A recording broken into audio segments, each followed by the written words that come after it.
Voilà, vous pouvez observer ici, après la sortie de ma vidéo sur laquelle je vous ai expliqué sur le bypass des iPhones, vous pouvez voir que j'ai un iPhone 12 Pro Max avec moi. iOS que j'ai bypassé avant, c'était 18.0.1.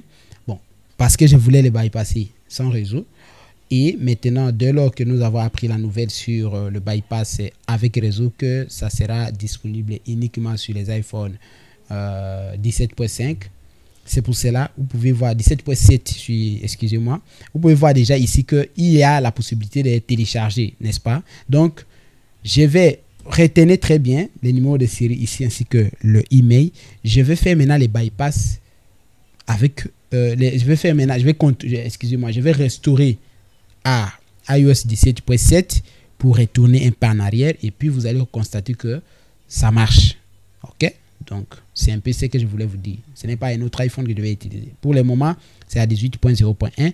Mais après, je vais restaurer et puis je vous reviens avec la vidéo. Merci. Eh bien, les gars, pour continuer avec notre vidéo, vous pouvez voir vous-même clairement ici qu'il s'agit du même iPhone 12 Pro Max, du même email et du même numéro de série, qui a été dans la précédente partie de la vidéo. Avant la restauration, j'étais sur 18.0.1. Maintenant, je suis sur iOS 17.7.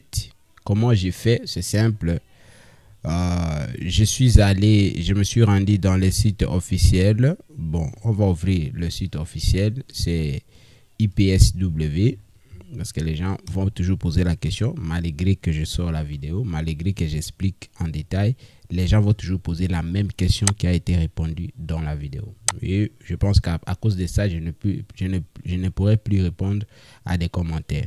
Mon iPhone est un iPhone 12 Pro Max. Je viens sur 12 Pro Max ici.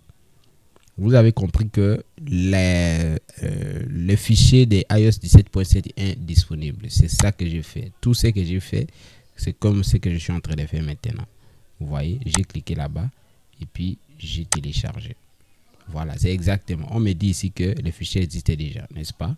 Voilà, donc je vais simplement refuser de ne pas télécharger. Parce que le fichier existait déjà. Alors, tout ce que j'ai fait, c'est quoi? C'est venir ici. J'ai mis mon iPhone en mode recovery. Pour mettre un iPhone 12 Pro Max en mode recovery, vous devez taper sur Google, vous allez voir le procédé. Vous dites un iPhone 15 en mode recovery sur YouTube et vous verrez des astuces. Donc, je viens ici Smart Flash et ici, je vais importer. Je clique là-bas. Ensuite, j'importe mon fichier. Après avoir importé mon fichier, si tu étais déjà ici et que tu fais clic flash, tu auras un message d'erreur. Parce que tu veux quitter de 18 à 17.7. C'est ce qu'on appelle rétrograder. Maintenant, si tu appliques l'option anti-recovery flash mode, tu vas cliquer là-bas. Il va supprimer l'entièreté de ton téléphone ainsi que tous les fichiers d'installation du précédent logiciel ou des précédents fichiers de 18 et il va installer de nouveau 17.7. Donc, je vous recommande cette option anti-recovery flash.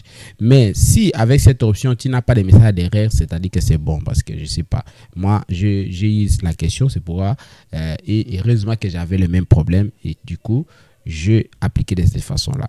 Voilà, je pense que vous avez compris. Quand je clique ici, l'installation va se faire comme toute l'habitude. Alors, les personnes qui ont posé la question, ça va comment faire pour quitter de 18.1 à 17.7. Faites cela. Téléchargez votre fichier depuis le site officiel IPSW. Je ne sais pas si ce n'est pas compris à ce niveau. Merci infiniment. On se retrouve à bientôt pour les nouvelles vidéos. Quand est-ce que le bypass avec réseau sera disponible? Je n'ai pas encore annoncé la date jusqu'à présent. Alors, si tu vas encore me poser des questions dans les commentaires sans regarder la vidéo, bon, il n'y a pas de souci. Je ne répondrai pas.